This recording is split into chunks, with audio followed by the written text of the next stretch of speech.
That morning, Seattle was wrapped in a thin mist, soft as breath. I arrived at Resonance Studios around 6:30 a.m., as I had for 18 years, always first, always alone before the city stirred. The sun hadn't yet pierced the glass towers along the pier. I unlocked the doors, flicked on the stage lights, checked the power boards, and refilled the air pumps in the recording booths. No one ever asked me to do it. If I didn't, no one would. Resonance ran smoothly because I made it so. Everything felt normal until I opened my inbox. Subject line, alignment and future opportunities. Quick sync. My brow tightened.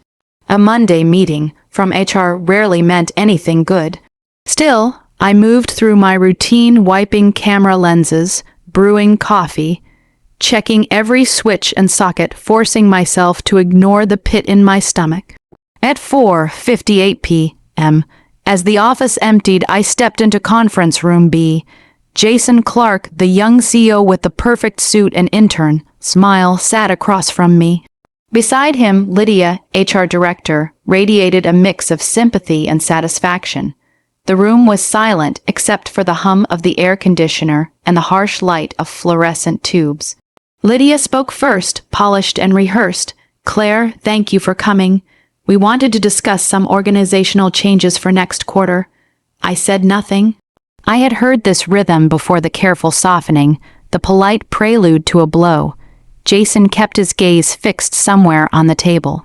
"This is part of a restructuring plan to optimize operating costs before our IPO. He said, "Nothing personal, nothing personal." That phrase always came just before they took everything you had worked for. I kept my voice steady. "When does it take effect?" Lydia slid a folder toward me. "Severance details, key cards, keys." I unclipped my badge and placed my old keychain on the table. 11 keys, each hand-labeled in 2005. They clinked softly, a final punctuation to 18 years. Jason murmured almost to himself, "No one is irreplaceable. I hope you understand that." I gave him a thin, calm smile. "I understand more than you think." I walked out before Lydia could finish her rehearsed lines. Outside, a sharp wind swept through the glass corridor. 18 years of loyalty, gone in 10 minutes. I started my car and merged into Seattle's gray traffic, rain beginning to tap against the windshield. "No one is irreplaceable," I whispered. Deep down, I knew he was wrong. At home, my apartment was silent, cold, familiar. I brewed ginger tea and opened my laptop to jot final handover notes, but froze at a new email from Lydia. Confirmation of full company property return. A small laugh escaped me. Even in firing, they were soulless.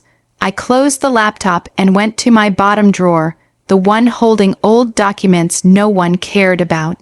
Among the yellowed pages was a thin folder labeled in my handwriting. Lease 2005, Donovan only. I pulled it out. Memories rushed back. 2005. 6 of us renting a basement studio, a dream, and no credit. I had signed the lease in my name to keep the studio alive. Every renewal had my name. No one noticed, no one cared. I flipped to the last appendix. Tenant must submit written notice of renewal at least 30 days before expiration. Upper corner, August 1st. Today, August 3rd. They had forgotten. The company, the IPO, their strategy meetings, all irrelevant against this piece of paper. I felt calm, not vindictive, not bitter, just a quiet awareness. The keys had been taken, but I still held the lock.